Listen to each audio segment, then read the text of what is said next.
धारीवाल, आपसे आज supreme court ने बड़ी तल्ख अंदाज में दो टूक ये कहा, there is a trust deficit, किसानों को सरकार पर भरोसा नहीं है। ये बड़ी टिप्पणी है सुप्रीम कोर्ट की। बिल्कुल, जो आपने बात कही है ये दोनों तरफ से ही है गरिमा जी। देखिए, आप देश के बहुत वरिष्ठ जर्नलिस्ट हैं और मैं एक बात रखनी चाहूंगा, क्योंकि डल्लेवाल जी साथ में हैं और साक्षी हैं इस बात के, कि जब सरकार चंडीगढ़ आई थी तो हमारे पंजाब के किसानों को 5 फसलों की एक सरकारी खरीद डल्लेवाल साहब को और पंधेर साहब केंद्र सरकार ने और ऑलमोस्ट मान ली गई थी ये मांग कि हमें पंजाब को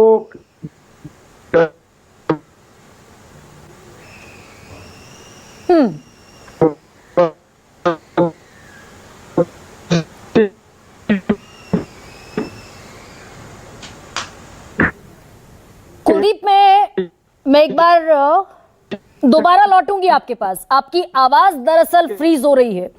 जगजीत सिंह डल्लेवाल भी मेरे साथ हैं। सर जगजीत जी, मैं आपसे बड़ा सीधा सवाल पूछ रही हूं। सुप्रीम कोर्ट ने आज कहा किसानों को सरकार पर भरोसा नहीं, क्या वाकई अब किसानों का भरोसा सरकार से उठ गया?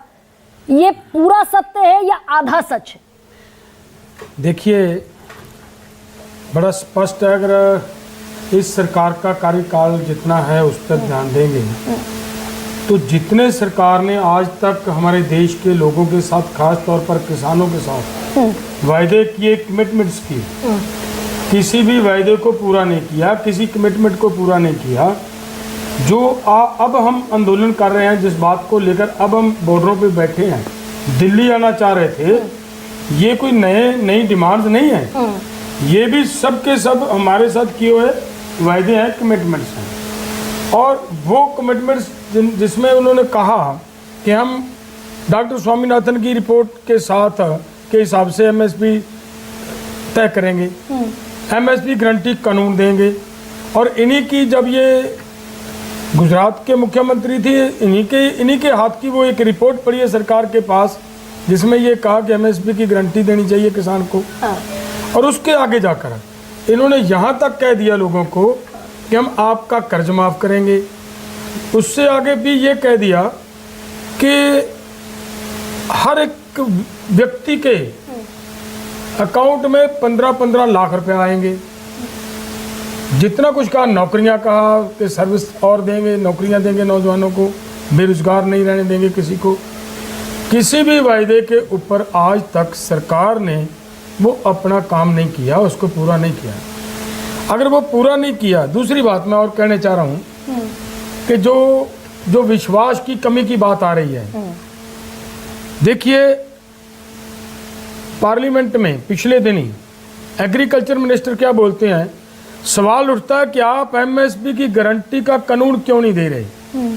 तो ये क्या बोल रहे हैं इनके एग्रीकल्चर मिनिस्टर शिवराज चौहान जी, वो ये बोल रहे हैं कि हम दे रहे हैं।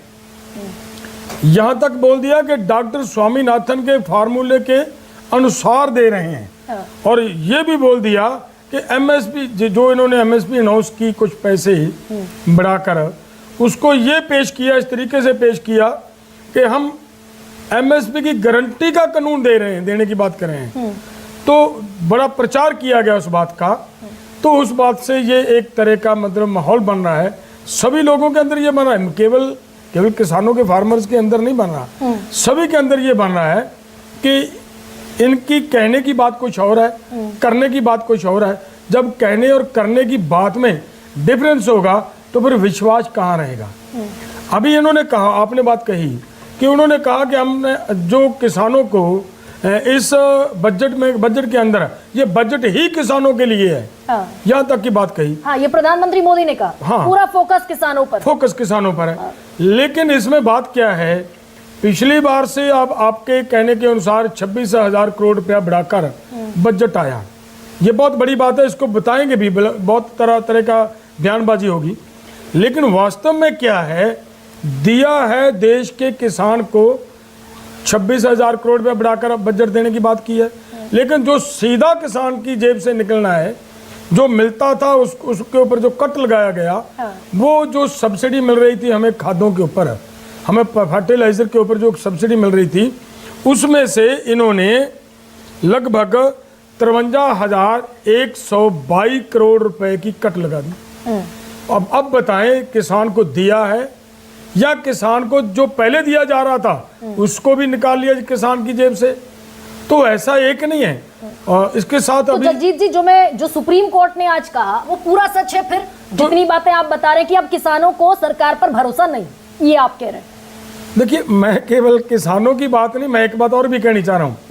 उन्होंने मजदूरों के बारे में बहुत बड़ी बातें कही हैं। तो देखिए, नोट कीजिए, मजदूरों को मनरेगा की स्कीम के तहत कुछ काम मिल रहा था, कुछ रोजगार चल रहा था। लगभग उसमें से 4,806 करोड़ रुपए का कट उसमें लगा दिया। और एक और इनको सहूलत दी थी, प्रधानमंत्री गरीब कल्याण अन्न योजना, उसमें से 67,552 करोड़ रुपए का कट उसमें लगा दिया। और उसके आगे मैं एक बार और बात बताता हूँ आपको।